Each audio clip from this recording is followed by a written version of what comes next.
Hallelujah. हम जाते हैं रोमियो की किताब अध्याय 8 वचन 28।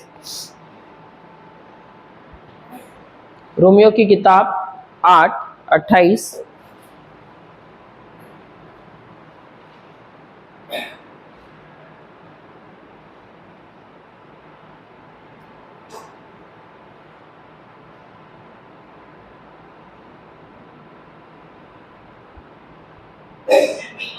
And we know that for those who love God, all things work together for good. Hindi में हाँ, for those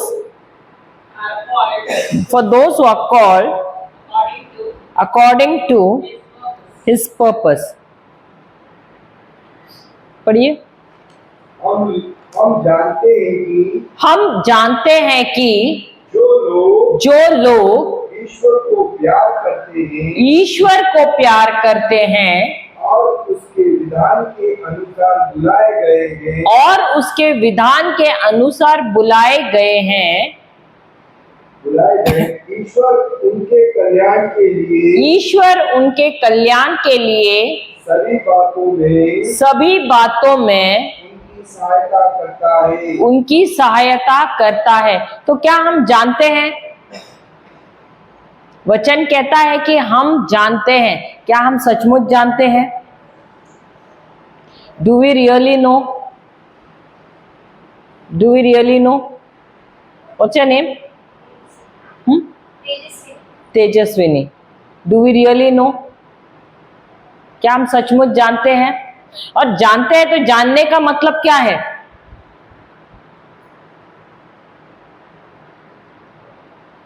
हाँ, जानने का मतलब क्या है? What is the meaning of knowing? हम बोलते हैं ना, हाँ यस आई नो। इंटीमेसी, इसका मतलब है रिश्ता रहना, गहराई से रिलेशनशिप रहना। Hallelujah, hallelujah. जैसे कि एक पति और पत्नी, वो कब एक दूसरे को जानते हैं? जब वो एक रिश्ते में बन जाते हैं। हालेलुया। और उन दोनों के रिश्ते में तीसरा कोई भी शामिल नहीं होता है, उसको कहते हैं जानना। वचन कहता है कि आदम ने एवा को जाना और फिर उसने क्या किया? एक पुत्र को जन्म दिया। तो इसका मतलब है इतने गहराई से जानना। उसी प्रकार क्या हम ईश्वर को जानते हैं? क्या हम जानते हैं? आज सुबह भी हमने सीखा। आज क्या टॉपिक? तो पहले इसमें हियरिंग गॉड्स वॉइस। तो आप ईश्वर की वाणी या उनका आवाज कब सुनना शुरू करोगे? जब आपका रिश्ता जो रहता है ना, उनके साथ बहुत ही गहरा हो जाता है। तब भले भीड़ में भी आप रहोगे ना, तो भी आपको वो आवाज ऐसे लगेगा जैसे कि आपके करीब ही खड़ा है और आपसे बात कर रहा है। हालेलुया। उस समय वो भीड़ में कितनी भी लोग कितना चिल्लाए, कितना जोर शोर से बात भी करे, आपका ध्यान उस आवाज पे नहीं रहेगा। लेकिन जो धीमी आवाज से जो ईश्वर आपके साथ बात करता है ना, वो आपको सुनाई पड़ेगा। कैसे? क्योंकि अब आप उनको जानते हैं। हालेलुया। अब देखो, मानो कि अब जब बाइबल भी पढ़ रहे हो, ऐसा होगा कि पहला ही शब्द आप ले रहे हो, आपने खोला बाइबल और पहला शब्द आप पढ़ रहे हो, उसके आगे ही नहीं जा रहे हो। क्यों? क्योंकि ईश्वर आपके साथ बात कर रहे हैं। मेरे साथ ऐसा हुआ है और मुझे ऐसा लग रहा है मैं रेस में, मुझे खत्म करना है वो चैप्टर, और ईश्वर बोले कहाँ भाग रही है? इसके ऊपर ही मैं तुम्हें बताता हूँ, इसके बारे में और समझाना चाहता हूँ, इसकी गहराई के बारे में मैं इसमें क्या रहस्य छुपा है वो मैं बताना चाहता हूँ। क्या हम भी वैसे ही करते? बाइबल खाली खत्म करना है? अगर हमारा रवैया ऐसा है कि मुझे सिर्फ बाइबल खत्म करना है, तो क्या हम जानेंगे उनको? क्वालिटी तो बाद में, लेकिन क्या हम उनको जानेंगे? वचन सबसे पहले क्या कहता है? दोबारा पढ़ेंगे वो सिर्फ उतना ही। हम जानते हैं कि जो लोग ईश्वर को प्यार करते हैं और उसके विधान के अनुसार बुलाए गए हैं। और उसके विधान के अनुसार बुलाए गए हैं। ईश्वर उनके कल्याण के लिए, ईश्वर उनके कल्याण के लिए सभी बातों में उनकी सहायता करता है। उनकी सहायता करता है। हमको पता है जब समस्याएं आती है उस समय हम प्रभु से क्या बोलेंगे? प्रभु क्या आप हमसे प्यार नहीं करते हैं? सबसे पहला सवाल यही रहता है। कभी पूछा है प्रभु से जब समस्या है, प्रभु कब से कितने सालों से ये समस्या है और मैं ही क्यों? बाकी सब तो इतने सुखी दिख रहे हैं। होता है कि नहीं? लेकिन वचन क्या कहता है? जब समस्याएं आती हैं उस समय भी सब अच्छे दिन है, तभी हम बोलना बहुत आसान है। हम जानते हैं कि प्रभु हमसे बहुत प्रेम करते हैं, ये वो सब सही बात है। लेकिन समस्याओं के बीच में क्या उतनी हिम्मत है हमारे अंदर बोलने के लिए, प्रभु ये समस्या भले ही है लेकिन मुझे फिर भी यकीन है कि आप मुझसे बहुत बहुत बहुत प्रेम करते हैं। ये शब्द बोलने के लिए भी हिम्मत की जरूरत होती है। अभी जैसे कि यीशु उनके शिष्यों के साथ नाव में था कि नहीं? सही बात है। और उस नाव में वो एकदम निश्चिंत होकर सो गए और उनके शिष्य क्या कर रहे हैं? तूफान आए तो क्या हो गया? डर गए, संघर्ष कर रहे हैं, पानी निकालने की कोशिश कर रहे हैं, सब कुछ कर रहे हैं। सही बात है। लेकिन क्या उस समय उनको उनके प्रेम का एहसास है?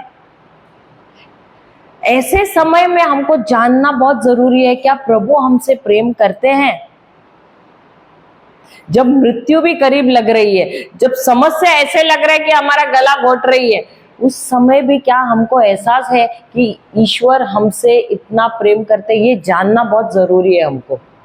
क्योंकि अगर ये सत्य हम नहीं जानेंगे ना, हर घड़ी हम उनको कोसते रहेंगे, हम चिड़चिड़ाहट में रहेंगे। लेकिन ये वचन क्या कहता है? हम जानते हैं ये क्या है? कॉन्फिडेंस है। ये मेरा कॉन्फिडेंस है। क्या है वो जानना? पढ़ना, अभी पढ़ना हो दोबारा इंग्लिश में पढ़ना। And we know that for those who love God all things work together for good. तो क्या आप सचमुच ईश्वर से प्रेम करते हैं?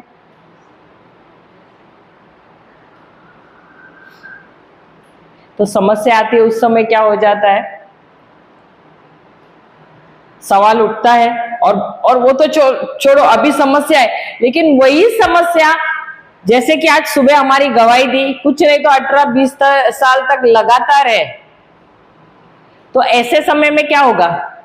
शंका शुरू हो जाती है, थोड़ा सा उतार चढ़ाव हो जाता है, थोड़ा सा डगमगाने लगते हैं।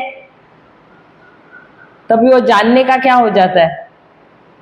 अनजान हो जाते हैं हम। हाँ, हालेलुया। हम लोग को वो 18-20 साल जो थे आसान नहीं थे, लेकिन मैं कहती हूँ कि हम वचन में थे, इसके लिए बच गए। अगर वचन नहीं होता तो पता नहीं क्या होता था। हालेलुया। इसीलिए जानना बहुत जरूरी है कि हम जानते हैं कि हम जो ईश्वर से प्रेम करते हैं, ईश्वर क्या करते हैं? उनके कल्याण के लिए, उनकी भलाई के लिए सब चीजों को लेकर क्या करते हैं? अब सब चीजें क्या है? दुख है, सुख है। हाँ, ऑल थिंग्स वर्क टुगेदर। तो दुख सुख होना ही जरूरी है कि नहीं? हम चाहते हैं कि सिर्फ सुख सुख सुख सुख सुख रहे। हाँ, अगर बनाना है, ग्रेवी बनाना है, हम बोलेंगे नहीं, हम मिर्ची नहीं डालेंगे क्योंकि तीखा है। हम काली मिर्च नहीं डालेंगे क्योंकि वो भी तीखा है। हरा मिर्च भी नहीं डालेंगे, तीखा है। हम नमक नहीं डालेंगे क्योंकि वो नमकीन है। तो मीठा डालेंगे क्या? सिर्फ मीठा मीठा मीठा अच्छा लगेगा? नहीं। इसीलिए हर चीज सब चीजों को लेकर क्या करते हैं, ईश्वर हमारे लिए उसको क्या करते हैं, हमारे कल्याण के लिए उसका इस्तेमाल करते हैं। Hallelujah, hallelujah. तो ऐसा नहीं कि एक एक चीज वस्तु लेकर, लेकिन सबको मिलाता है, सबको घोलकर वो हमारे जीवन में उसके कल्याण के लिए इस्तेमाल करता है। हालेलुया, हालेलुया, जय यीशु। दोबारा will read that in Hindi. You don't have a Hindi Bible, no? हम जानते हैं कि जो लोग ईश्वर को प्यार करते हैं और उसके विधान के अनुसार बुलाए गए। क्या आपको विश्वास है कि आप बुलाए गए हो? क्योंकि जो कोई भी बुलाए गए हैं ना, उसका जो सफर होता है आसान नहीं होता है, क्योंकि उस बुलाहट को सामने से उत्तर देना, प्रभु के हाथ में हाथ मिलाकर चलना बहुत मुश्किल होता है। क्योंकि अगर आपने हाँ कहा ईश्वर की उस योजना के लिए, उस बुलाहट के लिए, शैतान आपको छोड़ेगा नहीं, वो आपके पीछे लगा रहेगा। क्यों? क्योंकि उसको मालूम है अगर आपने हाँ कहा ईश्वर की योजना के लिए, तो किसके राज्य का बैंड बजने वाला है? उसी के राज्य का। हालेलुया। जैसे कि जोसेफ, उसकी अगर कहानी हम सुने, वो उसको तो सपना आया था, लेकिन क्या जो सपना उसको आया वो सपना एक ही दिन में पूरा हुआ या एक ही साल में पूरा हुआ? 17 साल लगे। सही बात है, इतना बड़ा लंबा सफर था उसके जीवन का, लेकिन क्या हताश हो गया? उसके जीवन में भी देखने जाए तो यारे चढ़ाव से ज्यादा तो उतार ही लग रहा था। सही बात है, हर बात ऐसे ही लग रहा था ना, हर बात जब हम देख रहे ऐसे लग रहा है वो गिर ही रहा है। अगर उसके जगह पे हम होते, हमारा हालत क्या होता था? क्या हम निराश होते थे? होता था कि नहीं? उसका प्रमोशन हो गया, वापस ढम नीचे गिर गया, वापस थोड़ा प्रमोशन हो गया और कुछ आ गया। सही बात है। और ऐसे लग रहा था कुछ काम ही नहीं कर रहा है, कुछ कार्य नहीं हो रहा है, और प्रभु की तो योजना दूर दूर तक नजर आ ही नहीं रही है। हालेलुया। लेकिन उसने क्या किया? उसने ध्यान कहाँ रखा? उस योजना पर, उस सपने पर जो ईश्वर ने उसको दिखाया था। और वही हमको भी सिखाता है कि यदि हमने ईश्वर की बुलाहट को स्वीकारा है, तो हमको ये जानना जरूरी है कि जब हम ईश्वर से प्रेम करते हैं और हम उनके साथ चलने के लिए तैयार है, तो हर घड़ी ईश्वर हर चीज को क्या करता है? मिलाकर हमारे अच्छाई के लिए, हमारे भलाई के लिए क्या करता है? कार्य करता है। हालेलुया, हालेलुया, जय यीशु। तो हम जाते हैं याकूब की किताब अध्याय 1, James 1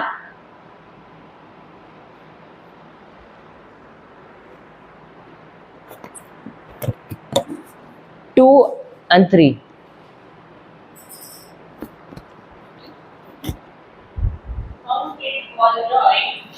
Count it all joy, my brothers, when you meet trials of various kinds, for you know that the testing of your faith produces steadfastness.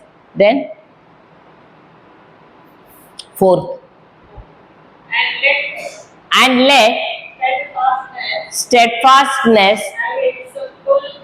have its full effect, that you may be perfect and complete, lacking in nothing। Hindi में, भाइयों, जब आप लोगों को अनेक प्रकार की विपत्तियों का सामना करना पड़े, तो अपने को धन्य समझिए।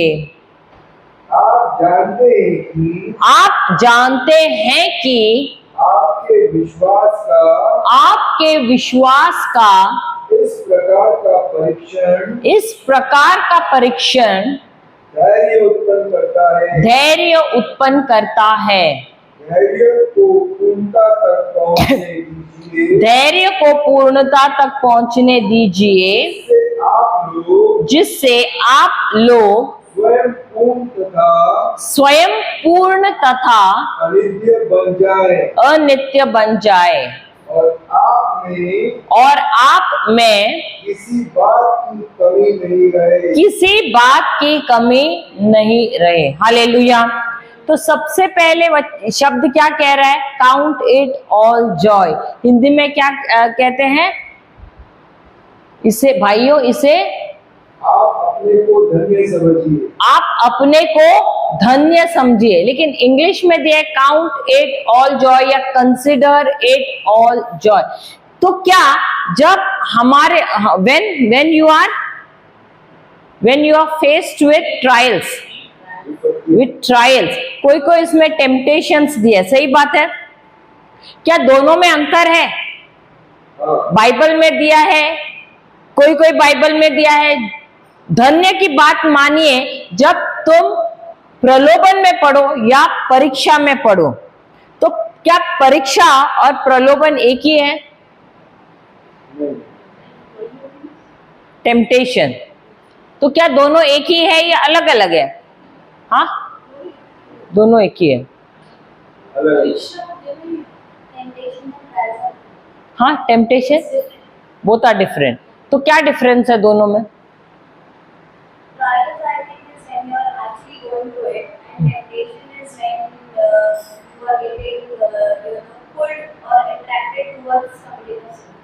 Towards? Okay, what you are saying is partly right, but both are different. Temptation या प्रलोभन आता है शैतान से। Temptation comes from the devil, वो शैतान से आता है प्रलोभन। और परीक्षा या टेस्ट आता है ईश्वर से। हालेलुया। तो जब ईश्वर से या it comes from God, test comes from God. तो टेम्पटेशन क्या होता है? टेम्पटेशन अंदर से ऐसे खिंचाव रहता है, अंदर से बाहर की तरफ खिंचाव रहता है। यानी इसका मतलब है कि अंदर, तुम्हारे अंदर कोई तो इच्छा है, क्योंकि जब तक तुम्हारे अंदर कोई इच्छा नहीं है तो तुम्हें बाहर की तरफ खिंचाव नहीं आएगा, क्योंकि अंदर कुछ इच्छा है और बाहर या कोई तो what will you call desire, नहीं नॉट इच्छा, व्हाट यू कॉल इट, अभिलाषा।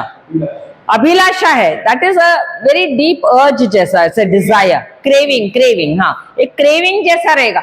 तो जब, या लॉन्गिंग यू कैन से, जब तक वो नहीं रहता है तब तक आप बाहर देखोगे। अगर नहीं है अंदर तो बाहर भले आप कितना भी चीजों को देखो ना, आकर्षित नहीं हो जाओगे। सो टेम्पटेशन होगा ही नहीं। तो वो अंदर से बाहर की तरफ पुल होता है टेम्पटेशन में। If you want you can right, temptation या प्रलोभन में अंदर से बाहर की तरफ आकर्षण होता है या एक खिंचाव होता है। In a temptation there is a outward pull, there is an outward pull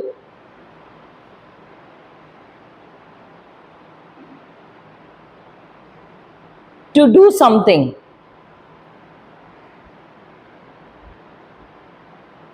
hallelujah. लेकिन टेस्ट या परीक्षा क्या होता है? परीक्षा तब होता है कि ईश्वर ने, देखो तुम्हें कोई तो वचन मिला, अब वो वचन मिला तो आप वचन मिलने के बाद उस वचन के साथ क्या करते हो?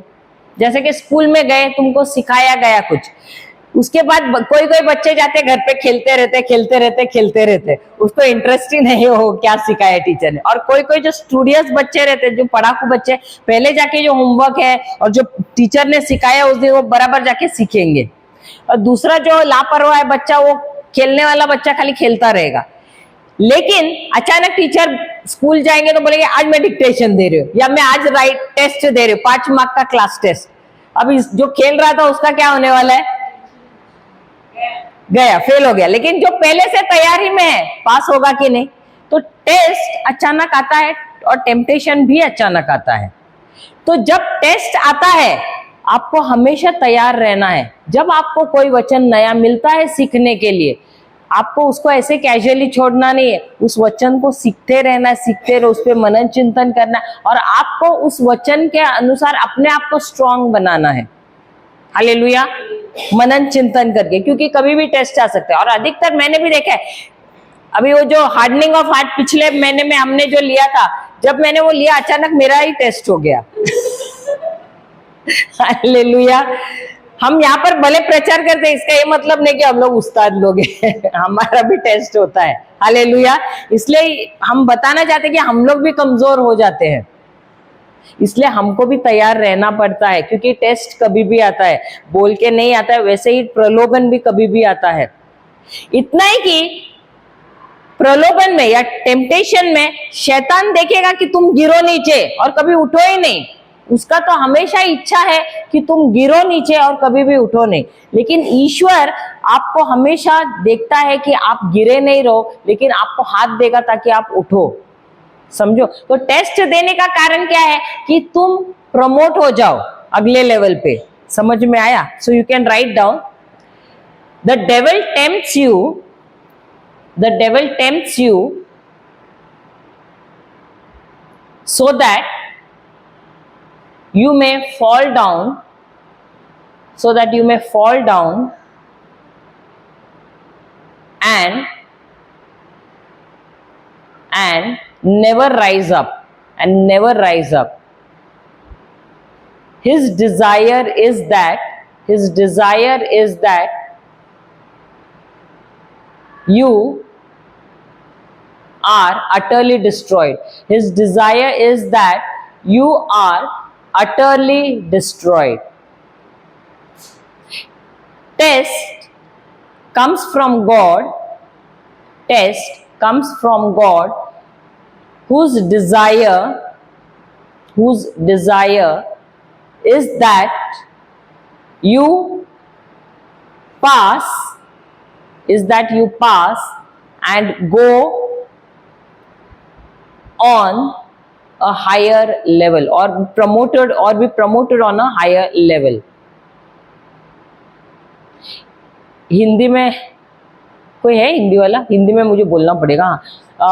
प्रलोभन, मैंने क्या दिया फर्स्ट? प्रलोभन शैतान से आता है, जो what is it in English that I gave? now recently which I gave you.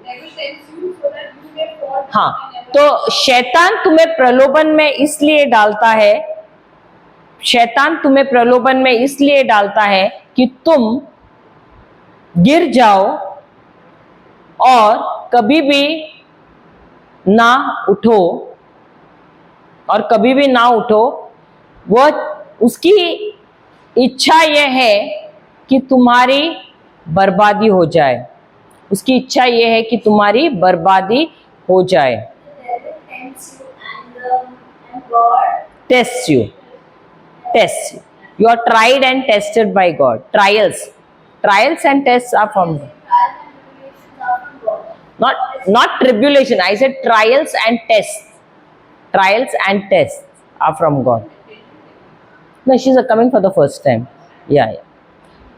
So tribulation will be for the sake of the word, and it may come from outside, from outsiders, because they don't want you. It is a kind of persecution.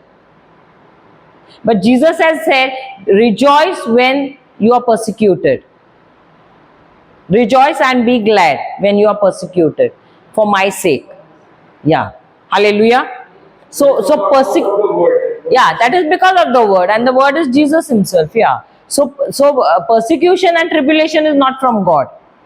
It is for the sake of the word. Because you have the word, the devil will use people to come against you. Because he doesn't want you to be stable on that word, to stand on that word. So he'll put more pressure on you so that you leave that word. Understand? That is the reason. Hallelujah. हाँ, हिंदी में वो बाकी दूसरा क्या था? हाँ, लेकिन test, परीक्षा ईश्वर से आती है और ईश्वर की यह इच्छा, परीक्षा ईश्वर से आती है और ईश्वर की यह इच्छा है कि तुम पास हो जाओ और अगले स्तर पर जाओ। हालेलुया, हालेलुया, जय यीशु। तो हम दोबारा पढ़ते हैं याकूब पहला अध्याय वचन 2। मेरे भाइयों, पढ़ना, मेरे भाइयों, आप लोग जानते, जब आप लोगों को अनेक प्रकार की विपत्तियों का सामना करना पड़े तो अपने को धन्य समझिए। और एक बात बहुत ही इंपॉर्टेंट है कि जब प्रलोभन आता है, शैतान एक ही तरह से नहीं लाता है, उसको अलग अलग तरीके से लाता है। अलग पैकेजिंग लाएगा, उसको अलग कवर चढ़ाएगा, अलग डिजाइन में लाएगा, अलग कवर में लाएगा, अलग शेप में लाएगा। नहीं, आई एम सेइंग वो प्रलोभन जो लाता है ना, एक ही तरह से सेम नहीं लाएगा। वो वही प्रलोभन होगा लेकिन उसको अलग अलग टाइप से लाएगा। उसका कंटेंट सेम होगा लेकिन उसको प्रेजेंटेशन अलग तरफ से, अलग अलग तरीके से करेगा। अभी कभी उस बहन को मेरे जीवन में इस्तेमाल करेगा, या कभी कोई समस्या उसी तरह का, वो सब्जेक्ट वही रहेगा लेकिन उसको अलग अलग तरीके से इस्तेमाल करेगा। हाँ, वो उसको अलग, that is why it is said. अभी दोबारा हम पढ़ते तो देखिए, मेरे भाइयों, जब आप लोगों को अनेक प्रकार की विपत्तियों का सामना करना पड़े तो अपने को धन्य समझिए। इंग्लिश में दैट सेकेंड, हाँ चलेगा। My brothers and sisters, consider yourself fortunate when all kinds of trials come your way, for you know that when your faith succeeds in facing such trials, the result is the ability to endure. No, we'll only go on that first sentence. तो जब समस्याएं आती है, उस समय हमारा ध्यान कहाँ है? क्या उस व्यक्ति के ऊपर है जो नजर आ रहा है, या उस समस्या के ऊपर है जो हमारे जीवन में आया है, उस बीमारी के ऊपर है जो हम झेल रहे हैं? नहीं, इन द नेचुरल कॉन्टेक्स्ट, जब हम प्राकृतिक, ये 5 सेंसेस, 5 इंद्रियों के द्वारा जब हम देखते हैं, जब समस्याएं आती है, जब लोग आते हैं हमारे खिलाफ, उस समय हमारा रवैया कैसा है? हमारा ध्यान किस पे जाता है? ये फर्स्ट सेंटेंस वही कह रहा है। हम किस चीज को की तरफ ध्यान देते हैं? हमारा ध्यान कहां पर है? कंसिडर, कंसिडर, ये शब्द, इसका अर्थ क्या है? क्या तुम उस पे मनन चिंतन कर रहे हो? क्या तुम तुलना कर रहे हो, कंपेयरिंग कर रहे हो, या तुम उस व्यक्ति को दे रहे हो, उसको गाली दे रहे हो, ये है ना, ये इसके, ये बेटे है ना, उनके वजह से हो गया है, वैसा बोल रहे हो और उसको गाली दे रहे हो? होता है कि नहीं? अक्सर हमारा ध्यान कहाँ जाता है? जो हमारे 5 इंद्रियां दिखाते हैं उसी की तरफ जाता है, और हम क्या करते हैं? उनको गालियां देते हैं, उनको कुड़कुड़ाते हैं, हम ऑल सॉर्ट ऑफ शब्द हमारे मुंह से निकलते हैं। सही बात है, लेकिन वचन क्या कहता है? अगर तुम बैठकर, जब समस्या आ रही है, वो जो शैतान तुम्हारे खिलाफ जो प्रलोभन ला रहा है उन समस्याओं के द्वारा, जब तुम उस समय ताव में मत आना, जस्ट बैठना और थोड़े देर के लिए बैठकर क्या करना? मनन चिंतन करना कि ये समस्या मेरे जीवन में क्यों आई है, क्या इससे पहले भी आई थी और कैसे आई थी, और उसको मैंने कैसे, उससे मैं उसको पार किया है, कैसे मैंने विजय प्राप्त किया है, मैंने कौन सा वचन इस्तेमाल किया था। ये सारी चीजें हम सोचते हैं क्या? या जैसे आया, अरे बाप रे आ गया समस्या, ऐसे करते हैं हम लोग। हाँ, क्या करते हैं हम लोग? वही वो बोलता है, अगर आपको सचमुच आप अगर पॉन्डर करोगे, आप मनन चिंतन करोगे ना, जब वो समस्या आता है तो आप एकदम आनंदित रहोगे उस समय, क्योंकि तुम बोलोगे अरे शैतान, इससे पहले भी ट्राई किया ना, अभी जितना शॉट देना है ना दे दे, तो मैं देखना मैं अभी क्या कर रही हूं। क्यों? क्योंकि मैं आनंदित रहूंगी। अब आनंदित क्यों रहूंगी? आनंदित क्यों रहूंगी? When do you get joy? आपको आनंद कब मिलता है? आनंद कब मिलता है? आनंद मिलता है या खुशी मिलती है? So you are happy or you are joyful? Are you happy or are you joyful? तो joyful का मतलब क्या है? हाँ, तो joyful और happy में क्या अंतर है? Why are you not happy? Why are you joyful? तो आप खुश क्यों हैं, आनंदित क्यों नहीं है?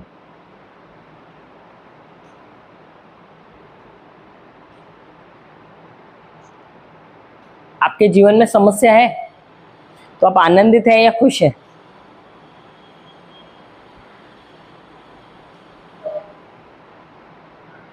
So when will you be happy? When will you be joyful? Because दोनों के बीच में अंतर है। हैप्पीनेस या खुशी कब होती है? तुम्हारी समस्या के अनुसार, या तो तुम खुश होते हो या you are happy. Hallelujah. Example, आज फीलिंग्स के हिसाब से, तुम्हारे इमोशंस के हिसाब से, happiness comes because of your emotions. Hallelujah. Supposing today it's your birthday, will you be happy? Yes or no? Now supposing they both are your friends and she is your closest friend. She wished you but she didn't wish you. Will you be happy? Why? She didn't wish you, that's why. So your feelings got हो गया, feelings एकदम डगमगा गया, एहसास एकदम ऐसे ऐसे हो गए। इसका मतलब है आपकी खुशी का कोई बैंड बजा सकता है। सही बात है, क्योंकि आपके अगर कोई चीज आपके मर्जी के अनुसार नहीं होता है तो आप दुखी हो जाते हो, आप खुशी नहीं रहते हो, खुश नहीं रहते हो। लेकिन अगर सब कुछ आपके मर्जी के अनुसार, आपकी इच्छा के अनुसार होता है, तब आप खुश होते हो। समझ में आया? तो खुशी आपके इमोशंस के अनुसार होती है और आपके मर्जी के अनुसार, आपकी इच्छा के अनुसार होता है। समझ में आया? और खुशी रहती है कुछ समय के लिए, टेम्पररी है, कुछ समय के लिए होती है। हालेलुया। लेकिन आनंद हमेशा के लिए रहती है, और आनंद आपके सिचुएशंस, आपके परिस्थिति के अनुसार नहीं होता है। जब आप आनंदित होते हो, आप अपनी परिस्थितियों को नजरअंदाज करते हो, आपका ध्यान उन परिस्थितियों पे जाता ही नहीं। भले वो बहन ने मुझे विश किया नहीं किया, मुझे फर्क नहीं पड़ता है। क्यों? क्योंकि मेरे पास ईश्वर का वचन है जिसके द्वारा मुझे जो अंत में होने वाला है उसका परिणाम मुझे मालूम है, और इसीलिए मैं आनंदित हूं। Did you follow? Did you follow? When I understand the word of God, when I know the word of God, I understand the end result from the beginning. From the beginning, I know the end result. That understanding, that knowing gives me joy. Hallelujah. Hallelujah. समझ में आया? Now whatever situation, now supposing you are jobless. Example, you are jobless. Are you happy? Are you joyful? You are not joyful. Why? Because you don't have a word for that. That's why you are. अब ये बहन के पास, बिटिया के पास नौकरी नहीं है, इसलिए वो आनंदित नहीं है। सही बात है।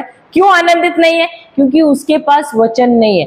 अगर उसके पास वचन होता तो वो कहती, फिलिपियो 4:19 क्या कहता है? देखिए, फिलिपियो 4:19 क्या कहता है?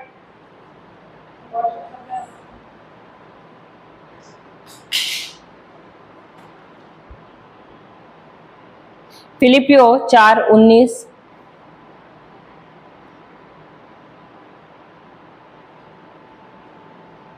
मेरा परमेश्वर मेरा परमेश्वर अपने उस धन के अनुसार जो महिमावित है तुम्हारी प्रत्येक आवश्यकता, उस प्रत्येक आवश्यकता में नौकरी है शामिल,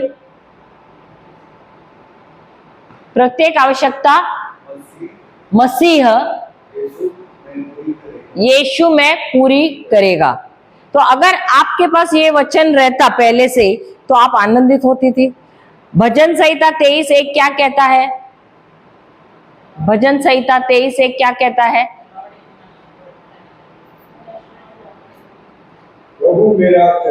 प्रभु मेरा यहोवा मेरा चरवाहा है, मुझे किसी बात की घटी नहीं होगी। तो अगर आपके पास ये दो वचन भी है तो आप आनंदित होते थे। आप बोलते भले मेरे पास नौकरी नहीं लेकिन मेरे पास कौन है? ये प्रभु है, और ये प्रभु मुझे वादा दे रहा है कि मेरे जीवन में कोई चीज की घटी नहीं होगी। तो मेरी नौकरी मिलने तक के लिए मैं राह नहीं देखूंगी आनंदित रहने के लिए। मैं इसलिए आनंदित हूं कि मैं उस प्रभु की मैं बिटिया हूं जिसने मुझे ये वादा दिया है कि मेरे जीवन में कोई चीज की कमी ना होगी। क्यों? क्योंकि वही मेरा यहोवा है, वही मेरा चरवाहा है। हालेलुया। और यही बात क्या करता है? मुझे आनंद देता है। Hallelujah. Did you follow? Hallelujah. So इसीलिए जब हमारे जीवन में परिस्थितियां आती है, परीक्षाएं आती है, प्रलोभन आती है, उस समय हमारा ध्यान कहां पर है? वचन पर है या समस्या पर है? जहां भी आपका ध्यान रहेगा वही चीज आपके जीवन में वैसा परिणाम लाएगा। अगर आपके जीवन में आपका ध्यान परिस्थितियों के समय आपका ध्यान वचन पर है तो आपको तो विजय प्राप्ति हुआ है। आपको विजय हकीकत में आने के लिए राह देखने की जरूरत नहीं है, क्योंकि आपको ऑलरेडी यीशु ने विजय दिया है। ये आप जानते हो पहले से। इसी को कहते हैं जानना। और ये जानना होता है रिश्ता जब आपका होता है ईश्वर के साथ। समझ में आया? हालेलुया। और इसीलिए कंसिडर इट ऑल जॉय, यानी आप जानोगे, हिंदी में उसको पढ़ना मेरे भाइयों, सॉरी जेम्स 1:2। भाइयों जब आप लोगों को अनेक प्रकार की विपत्तियों का सामना करना पड़े तो अपने को धन्य समझिए। तो क्या अभी आप धन्य हो? यही याकूब कहता है। जब तुम्हारे हम क्या कहते हैं? अगर हमारे जीवन में सब कुछ अच्छा चल रहा है तो हम बोलते हैं हम धन्य हैं, हम आनंदित हैं। सही बात है। लेकिन जब थोड़ा सा यहाँ वहां हो गया तो अरे बाप रे, होता है क्या धन्य बोलना? नहीं। सही बात है। आप कभी सबसे खतरनाक सवाल रहता है ना हम लोग क्रिस्ती जीवन में, आप कैसे हो? ठीक है, ओके। आंसर क्या रहता है? चल रहा है, धकेल रहे गाड़ी को धीरे धीरे। सुना है कभी ये सब?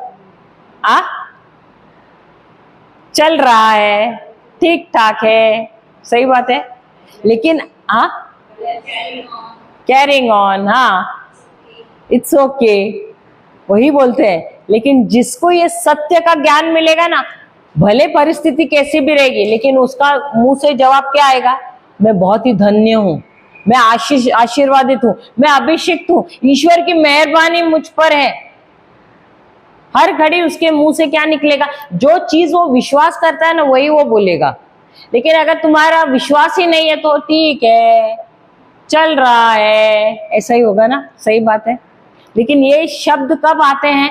जिस चीज में तुम विश्वास करते हो वही शब्द तुम्हारे मुंह से आते हैं। क्योंकि हमने आज भी ब्रदर बोल रहे हैं ना, out of the abundance of your heart the mouth speak. तुम्हारे हृदय में जो भरा है वही तो आएगा ना मुंह से। सही बात है। जैसे कि कोलगेट का अगर ट्यूब दबाया, क्या आएगा अंदर से? कोलगेट पेस्ट ही आएगा ना, कुछ और नहीं आएगा ना। वैसे हमारे अंदर जो है वही आएगा ना बाहर। सही बात है। जो सवाल पूछेंगे वैसा ही उत्तर आएगा। क्यों? क्योंकि वही भरा है अंदर हमारे। हालेलुया। और इसीलिए यहाँ पर याकूब हमसे कहता है तुम्हारे जीवन में परीक्षाएं भी आएंगी, तुम्हारे जीवन में प्रलोभन भी आएंगे, लेकिन तुम्हारा रवैया मायने रखता है। तुम्हारा रवैया क्या है उस समय? क्या तुम आनंदित हो या तुम दुखी हो? क्योंकि जब भी प्रलोभन आएगा, प्रलोभन अलग अलग तरीके से आएगा, अलग अलग प्रकार से आएगा, एक ही प्रकार से नहीं आएगा, अलग अलग तरीके से आएगा, अलग पैकिंग से आएगा, अलग रंग से आएगा, अलग रूप से आएगा, अलग व्यक्तियों को इस्तेमाल करते हुए आएगा। लेकिन उस समय तुम्हारा रवैया क्या है? क्या तुम आनंदित हो या तुम कुड़कुड़ा रहे हो या तुम दुखी हो? हालेलुया, हालेलुया, जय यीशु। आगे जाते हैं हम याकूब की किताब अध्याय 1 13 वचन। That only same James 1 14.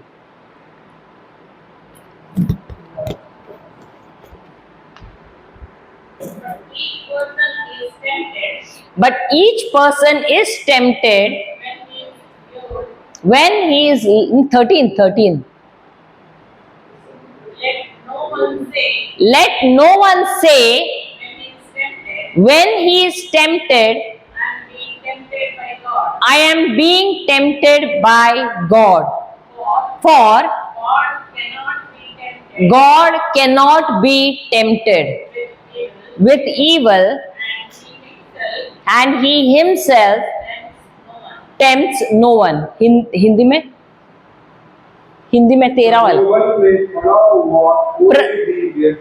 प्रलोभन में पड़ा हुआ कोई भी व्यक्ति यह न कहे कि ईश्वर मुझे प्रलोभन देता है। ईश्वर मुझे प्रलोभन देता है। ईश्वर न तो बुराई के प्रलोभन में पड़ सकता, ईश्वर ना तो बुराई के प्रलोभन में पड़ सकता और न किसी को प्रलोभन देता है। और न किसी को प्रलोभन देता है। तो ईश्वर बुरा है या अच्छा है? ईश्वर प्रेम है या दुख है? प्रेमी है ना। हालेलुया। तो ईश्वर प्रेम है और हम कौन है? हम उनकी प्रेमिका है। तो प्रेमी क्या अपने प्रेमिका को कभी कोई बुरी चीज देता है? तो अगर ईश्वर हमारा प्रेमी है तो वचन कहता है सारी अच्छी चीजें किससे आती है? सारी भली चीजें किससे आती है? ईश्वर से ही आती हैं। अगर ईश्वर सिर्फ और सिर्फ अच्छी चीजें देता है तो प्रलोभन क्या ईश्वर से आएगा? नहीं। प्रलोभन क्योंकि आता है हमको दूषित करने के लिए। प्रलोभन इसलिए आता है कि हमको हमेशा नीचे गिराए, हमको ऊपर ना उठाए, इसके लिए। हालेलुया। और ईश्वर हर घड़ी अपने बच्चों को हमेशा प्रमोट करना चाहता है, हमेशा उनको ऊपर उठाना चाहता है। Hallelujah, hallelujah. हम जाते हैं पहला यूहन्ना अध्याय 2 वचन 16। First letter of John chapter 2 verse 16।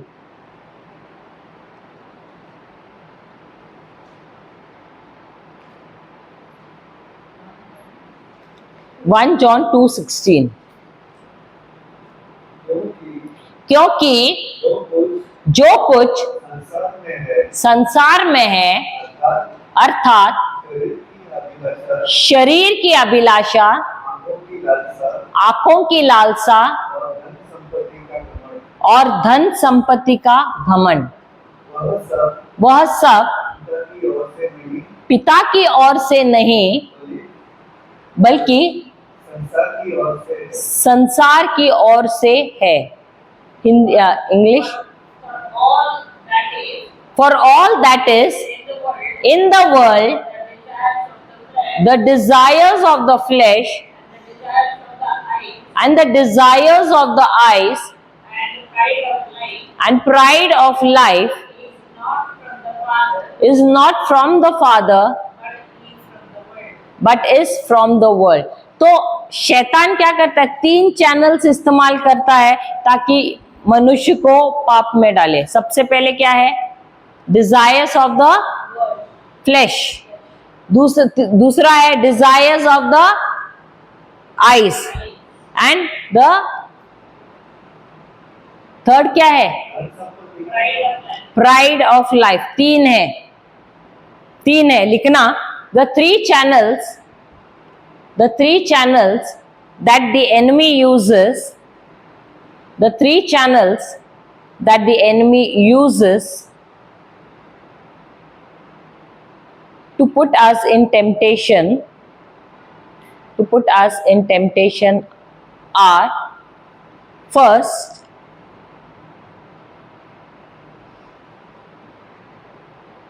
the desires of the flesh,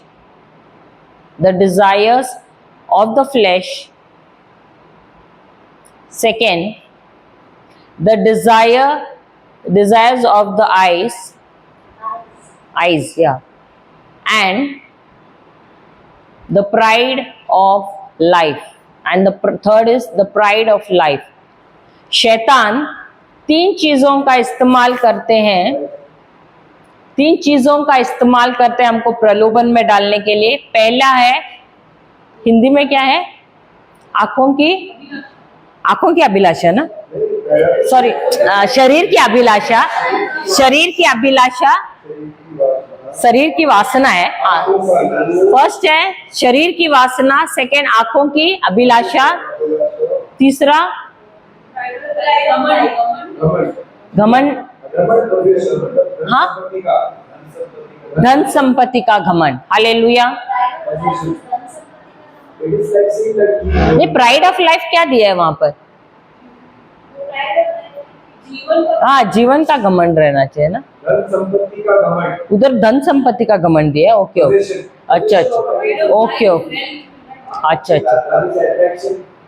तो अगर हमारे जीवन में अगर प्रलोभन है, if you are put into temptation, ये तीन एरियाज में ही हमको टेम्पटेशन है, इसके अलावा और कोई टेम्पटेशन नहीं रहता है। अगर प्रलोभन है आपके जीवन में, यही तीन एरियाज रहते हैं। कौन सा है वो तीन? शरीर की अभिलाषा, वासना, आंखों की अभिलाषा, और धन संपत्ति का घमंड। हालेलुया।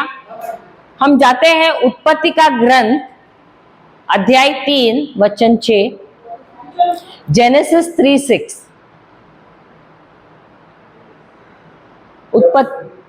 उत्पत्ति का ग्रंथ अध्याय 3 वचन 6।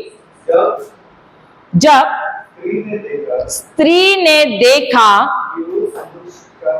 कि उस वृक्ष का फल खाने के लिए अच्छा और आंखों के लिए लुभावना और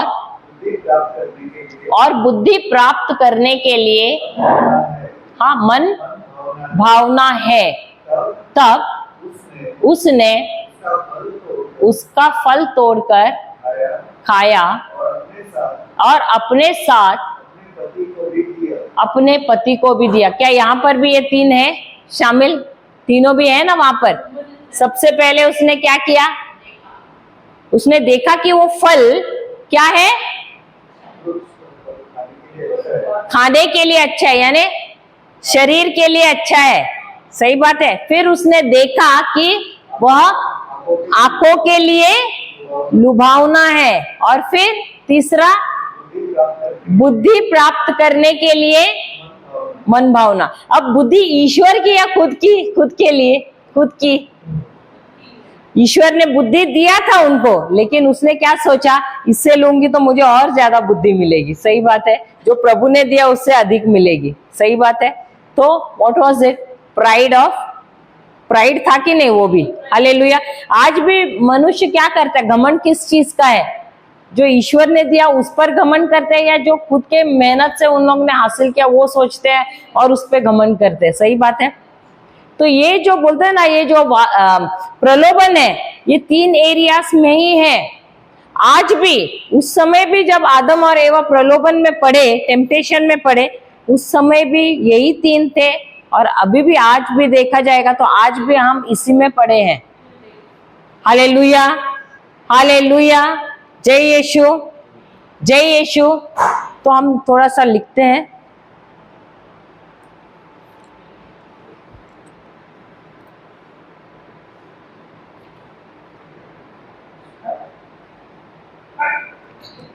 पहला यूहन्ना 2:16, पहला यूहन्ना 1 John 2:16 says, every single temptation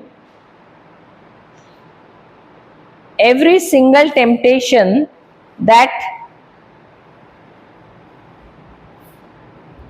anyone has ever faced,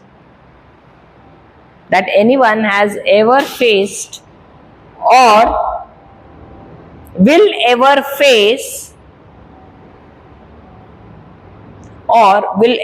face is in one of these three categories.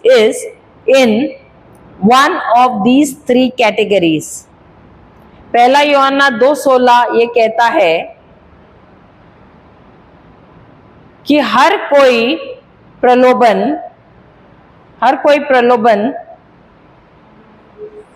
जो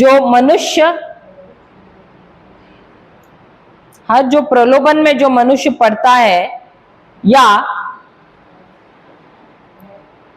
पढ़ने वाला है, वह इनमें से कोई एक कैटेगरी को क्या बोलते हैं? श्रेणी। एक श्रेणी में पड़ता है। For all that is in the world,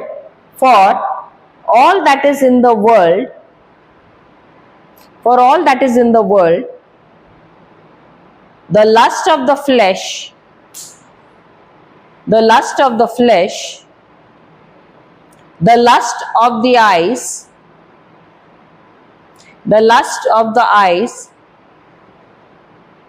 and the pride of life,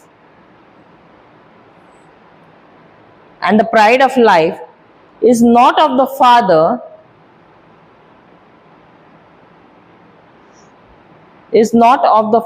but is of the world.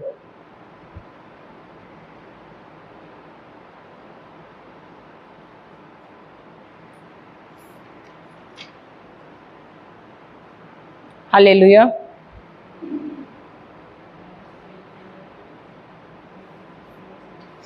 अच्छा, टेम्पटेशन के बारे में थोड़ा लिखे। Temptation attracts us to sin. प्रलोभन हमें पाप करने के लिए आकर्षित करता है। If you are going through a pressure to go against the word of God, if you are going through a pressure to go against the word of God and sin, then it is temptation.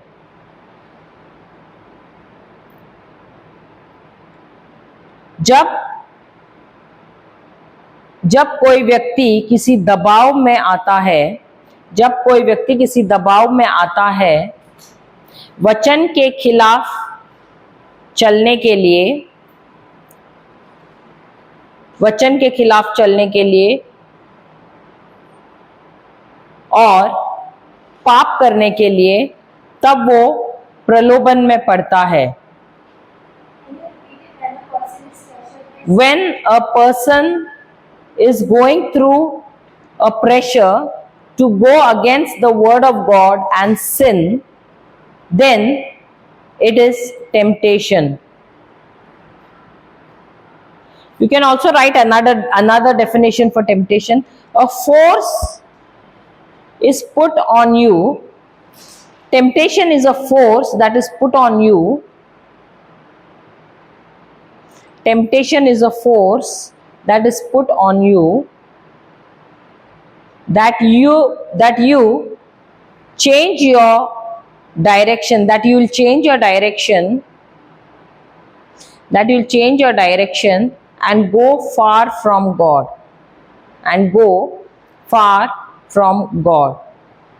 प्रलोभन, force को क्या बोलेंगे? वह ताकत है या वो दबाव है जो किसी व्यक्ति पे डाला गया है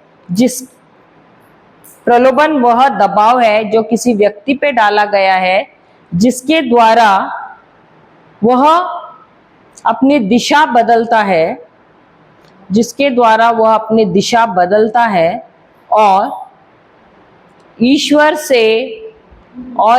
से दूर जाता है। हालेलुया, हालेलुया, जय यीशु, जय यीशु।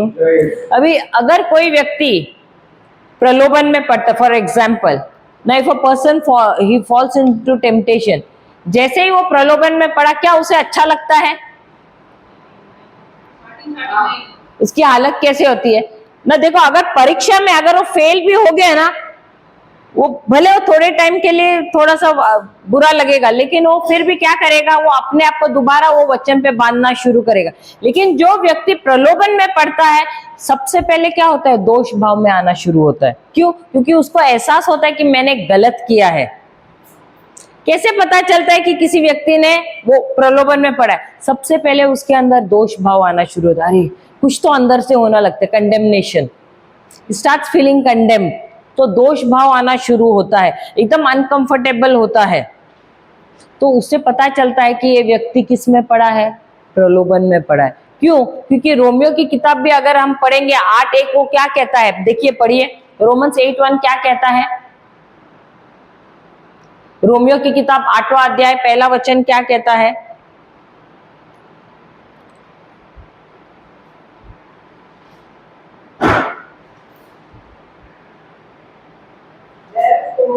Therefore, there is now no condemnation for those who are in Christ Jesus. तो जो भी ईश्वर में है, ईश्वर के इच्छा के अनुसार चलता है, उसको कभी भी दोष भाव नहीं रहेगा।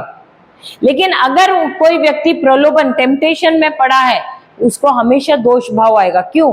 क्योंकि उसने वो ईश्वर के खिलाफ गया, ईश्वर के वचन के खिलाफ गया है, और वो जैसा शैतान चाहता है उसके अनुसार उसने कार्य किया है। और अब उसने ईश्वर के वचन के अनुसार कार्य नहीं करने की वजह से अब शैतान क्या, उसको बार बार याद दिलाएगा, अरे तुमने गलत किया है, तुमने बुरा किया है, और उसको दोष भाव लाएगा। हालेलुया। अब ईश्वर भी हमको जब परीक्षा देते हैं, तो ईश्वर क्या चाहते हैं? शैतान तो हमको हमेशा गिराने की कोशिश करता है, लेकिन ईश्वर हर घड़ी चाहता है कि हम वचन ले, और वचन के द्वारा हम अपने आप को हम स्ट्रांग करें। हालेलुया। अभी जैसे कि कोई व्यक्ति बीमार है, तो ईश्वर चाहता है कि हम वचन ले, और वचन लेकर उसके ऊपर हम अपने मन को क्या करें? सबसे पहले स्ट्रांग बनाए, मन को नया बनाए उस वचन के द्वारा। क्योंकि वचन, ईश्वर नहीं चाहता है कि हम गिरे।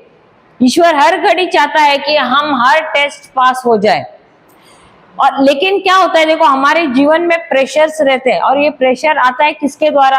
एक तो जो हमारे साथ जो लोग रहते हैं, उनसे भी तो हमारे जीवन में दबाव होता है, या तो परिस्थितियां हमारे जीवन में दबाव लाती हैं। हालेलुया।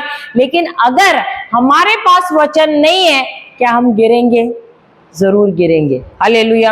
अब बहुत लोग ऐसे हैं, हमने अभी जो याकूब 1:13 पढ़ा, उसमें कहा है कि ईश्वर कोई भी बुराई का या प्रलोभन का, अगेन रीड इट, मेरे को हिंदी में नहीं आता, प्रलोभन ईश्वर से नहीं आता है। लेकिन कुछ लोग क्या कहेंगे? अरे, ये बीमारी ईश्वर से आई है, ईश्वर चाहता था कि इस परिस्थिति के द्वारा, इस घटना के द्वारा, या इस बीमारी के द्वारा मैं उनके करीब आऊं। सही बात है, बोला है, ऐसे कभी सुना है आपने? तो क्या is God the author of all this? No. तो ईश्वर के द्वारा ये सब नहीं आता है। मैंने बहुत बार, हम वचन में जब नए नए आ रहे थे, तभी भी मैंने बहुत लोगों को सुना है, अरे ये ईश्वर ने हमारे जीवन में ये समस्या लाई, इसीलिए हम ईश्वर के करीब आए। सही बात है। तो ईश्वर क्या शैतान के राज्य के हथियार इस्तेमाल करेंगे हमको उनके करीब लाने के लिए? नहीं। तो God is never the author of evil. Hallelujah. और इसीलिए ये वचन भी कहता है, कोई भी प्रलोभन या कोई भी बुरी चीज ईश्वर से आता ही नहीं है। लेकिन बीमारी हमारे जीवन में आने से पहले ईश्वर किसी ना किसी को हमारे पास भेजता है वचन सुनने के लिए। हालेलुया। मुझे याद है ब्रदर जॉनसन ने एक बार हमको एक व्यक्ति की टेस्टिमनी बताई। उनको सुबह सुबह ईश्वर ने उठाया और कहा चेंबूर या किधर तो पता नहीं, कोई तो जगह पे उनको जाने के लिए बुलाओ सुबह सुबह। और मेरे ख्याल से उनके घर पे 4:30 बजे या कुछ ऐसे पहुंचे वो, और पहुंचे वहां पर और उनके घर पे डोरबेल बजाए और पहले बात तो उन्होंने बोला प्रभु मैं जाऊं क्या, डोरबेल बजाओ क्या? और प्रभु ने बोला नहीं जाओ तुम, और गए और डोरबेल बजा तो वो जो घर पे जो ब्रदर थे उन्होंने दरवाजा खोला और वो काम को जाने के लिए तैयार हो रहे थे 4:30 या 5 बजे। तो ब्रदर ने बोला मुझे मालूम नहीं, ब्रदर जॉनसन ने उनसे कहा मुझे मालूम नहीं, मुझे प्रभु ने यहाँ पर भेजा है आपको वचन देने के लिए। तो वो बोलने लगा मुझे वचन की जरूरत नहीं है क्योंकि मैं चर्च में, मैं वो कोई इसमें ना बॉम्बे कैथलिक इसमें मैं उसमें प्रेसिडेंट हूँ, मैं मेरे चर्च के इसमें बहुत सारे चीजों में मैं पार्टिसिपेट करता हूँ, ऐसे वैसे बहुत कुछ चीजों में उसने बताया। बोला मुझे प्रार्थना की जरूरत नहीं है, मेरे घर पे मेरे परिवार वाले हैं ना, बीवी बच्चे, उनके लिए तुम करना। और वो निकल गए, अपना टिफिन लिया और गए। तो ब्रदर भी थोड़ा सा उस समय अपसेट हुए, फिर बोला नहीं रहने दो, और उनकी पत्नी के साथ और बच्चों के साथ बैठकर प्रार्थना किया और थोड़ा वचन भी शेयर किया। और फिर कुछ मेरे ख्याल से 2-3 महीने के बाद ऐसे पता चला, मेरे ख्याल से 2 महीने के अंदर ही ऐसे पता चला वो व्यक्ति, उनको स्ट्रोक हो गया, वो न्यूज मिला उनको। और वो व्यक्ति, देखो ईश्वर ने भेजा था ब्रदर को उसको वचन सिखाने के लिए, लेकिन वो घमंड की वजह से उसने वचन लिया नहीं, और वो व्यक्ति पूरा बेड रिडन हो गया, पूरा खटिया पकड़ लिया। फिर बाद में धीरे धीरे पत्नी ने तो वचन और सुना, तो वचन सुना के, और उनका ऐसा है कि ये चर्च, ये घर उनका और वही दीवार, उनका दीवार और चर्च का दीवार एक ही है, वैसा है। अब ऐसा वो ऑलमोस्ट 1 साल होने आया, और वो वचन सुन के, उनकी बीवी ने सीडी भी लेके गई थी, वो सुन के ब्रदर का टीचिंग्स और सुन के वचन कर करके धीरे धीरे उसका प्रोग्रेस हो गया। और ऐसे हुआ क्रिसमस मिडनाइट मास को सब जन जाते हैं, यानी रात के मिसा को सब जाते हैं ना, तो सुबह हो गया, तो उनको सुबह जाना था मिसा को, तो धीरे धीरे उठे, धीरे धीरे चल के वो गए और देखा कि चर्च में कोई नहीं था, 3-4 जन ही थे, और वो पीछे था, पीछे जाके ऐसे बैठ गया। उतने में ना अभी रात को सब गए तो सुबह पाठ पढ़ा जाता है ना, तो कोई नहीं था। तो वो एक आया मेंबर उधर से चर्च का, और उनको आके पूछा आप वो रीडिंग करेंगे क्या? तो अब ना तो नहीं बोल सकते क्योंकि और 1-2 जन थे, वो तो पढ़ेंगे कि नहीं मालूम नहीं, तो उन्होंने बोला ठीक है मैं पढ़ूंगा। फिर धीरे धीरे करके चल के आगे आया, उन्होंने पढ़ा, और उसके बाद से उसका सफर शुरू हो गया, उसके बाद उसका प्रोग्रेस और अच्छा हो गया। और देखो प्रभु ने क्या किया, उसको वो लकवा होने से पहले भेजा था एक किसी को, प्रभु अपने ही व्यक्ति को, अपने नबी को भेजा उसको वचन सुनाने के लिए, लेकिन अपने घमंड की वजह से उसने ठुकराया। वैसे ही प्रभु हम सबको मौका देते हैं हमारे जीवन में वचन को सुनने के लिए, वचन को सीखने के लिए। क्यों? क्योंकि उनको मालूम है कि परीक्षा आने वाली है हमारे जीवन में। सही बात है। तो ये नहीं है कि प्रभु जानबूझ के हमारे जीवन में ये सारी चीजें करते, और ये नहीं कि What is that? Hallelujah, hallelujah. तो प्रभु हर घड़ी हमको मौका देते हैं ताकि हम मजबूत हो जाए वचन से। तो ये हम नहीं बोल सकते हैं कि प्रलोभन ईश्वर से आए, प्रलोभन कभी भी ईश्वर से नहीं आता है, या ईश्वर हमको कभी प्रलोभन में नहीं डालते हैं। प्रलोभन आता है शैतान से। ईश्वर को मालूम था कि शैतान उसके जीवन में आक्रमण करने वाला है, और इसीलिए वो क्या कर रहा था, वो अपने ही नबी को भेजा ताकि वो वचन ले। लेकिन क्या उसने वचन लिया? नहीं, उसने उस नबी को ठुकराया, जो वचन वो दे रहा था उसको उसने ठुकराया, और अंत में क्या हो गया, वो बीमार हो गया। हालेलुया। लेकिन प्रभु हमारे इतने कृपालु है कि वो हर घड़ी हमको कोई ना कोई मनुष्य को भेजता है, वो हमको वचन सिखाने के लिए। तो प्रभु कभी भी शैतान के राज्य का हथियार नहीं इस्तेमाल करते हमारे जीवन में हमको नुकसान पहुंचाने के लिए, परंतु वो अपने ही मनुष्य को भेजते हैं ताकि जब वो प्रचार करता है, उस प्रचार के वजह से हमारा विश्वास में हम मजबूत हो जाए। Hallelujah, hallelujah. हम दोबारा जाते याकूब की किताब, अध्याय 1, जेम्स 1, 2 and 3।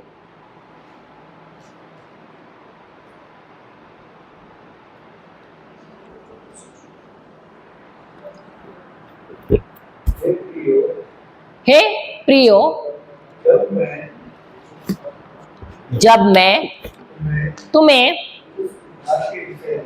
नहीं, वो नहीं, जेम्स 1:3, 1:2 and 3, फर्स्ट वाला नहीं, चैप्टर 1, 2 and 3, या नहीं, my brothers and sisters, James,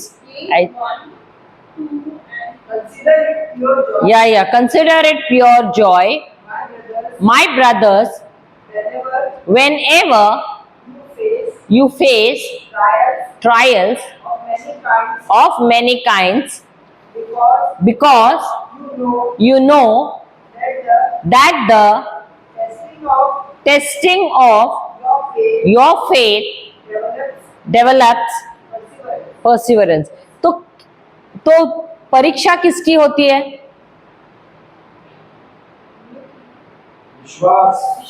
परीक्षा किसकी होती है? विश्वास की होती है। हालेलुया। लेकिन इतना समय तक हम क्या सोच रहे थे? हमारी परीक्षा होती है। सही बात है, सही बात है। तो हमारे विश्वास की परीक्षा होती है हर घड़ी। हालेलुया। और जब हमारे विश्वास पे दबाव आता है तो हमको क्या करना है? उस समय हमारा ध्यान कहाँ रहना चाहिए? हमारा ध्यान रहना चाहिए जितना हो सके उतना हम वचन को और सीखे और सीखे और सीखे। तो हमारा ध्यान समस्या पे नहीं रखना है, हमारा ध्यान हमको कहाँ रखना है? वचन पे रखना है। जितना हम अपने आप को वचन के द्वारा मजबूत बना रहे हैं, हमारा विश्वास भी मजबूत हो रहा है। क्योंकि विश्वास कहाँ पर है? विश्वास वचन में है। और हम जितना हम सीख रहे हैं वचन को, उतना हमारा विश्वास मजबूत होता जा रहा है। और जितना हमारा विश्वास मजबूत होता है, उतना ही क्या होता है? वो परिस्थिति से का सामना करने के लिए वो काबिल होता है। वरना हम देखते कभी कभी विश्वास क्यों डगमगाता रहता है? क्योंकि हमारा ध्यान हम वचन को छोड़ के हम कहाँ रखते हैं? परिस्थिति पे। और इसलिए विश्वास क्या हो रहा है? यहाँ डामाडोल हो रहा है, ऐसे ऐसे ऐसे जा रहा है। सही बात है। लेकिन जब समस्या है तब उस समय हमको परिस्थिति को नहीं देखना है, उस समय हमको वचन को देखना है। जितना हो सके उतना अधिक हमको वचन सीखना है, सीखना है, सीखना, और अपने आप को क्या करना है? मजबूत बनाना है। क्यों? क्योंकि परीक्षा हमारी नहीं है, परीक्षा उस विश्वास की है। तो हमारा ध्यान विश्वास को मजबूत करने में रखना है हमको। समझ में आया? समझ में आया? तो जितना समस्या हमको नजर आ रहा है, ध्यान समस्या पे नहीं रखना है, ध्यान वचन पे रखना है। क्योंकि वो उस वचन के अंदर ही क्या है? विश्वास है।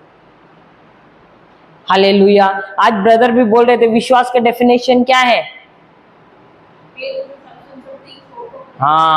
Faith is the substance of the things hope for. तो विश्वास क्या है? विश्वास वो पदार्थ है जो,